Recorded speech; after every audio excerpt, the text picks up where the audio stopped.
I can provide information about sertraline, its uses, and potential side effects. Sertraline is a selective serotonin reuptake inhibitor, SSRI, commonly prescribed as an antidepressant. Uses of sertraline: Zoloft. Depression. Sertraline is primarily used to treat major depressive disorder. Obsessive-compulsive disorder, OCD.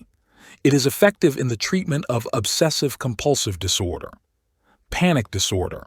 Sertraline is prescribed for the treatment of panic disorder, including panic attacks. Social anxiety disorder.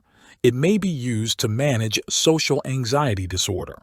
Post-traumatic stress disorder, PTSD. Sertraline is sometimes used to alleviate symptoms of PTSD. Premenstrual dysphoric disorder, PMDD. It can be used to treat PMDD, a severe form of premenstrual syndrome, PMS. Side effects of sertraline.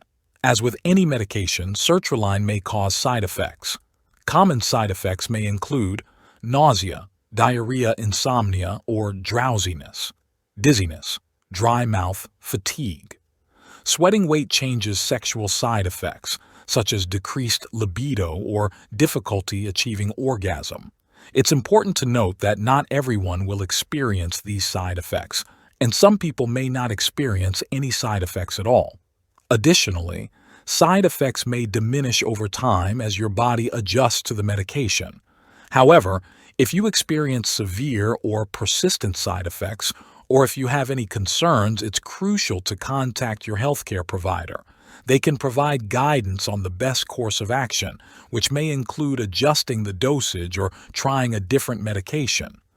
This information is based on general knowledge up to my last training cutoff in January 2022, and it's important to consult with a healthcare professional for the most up-to-date and personalized information regarding medication.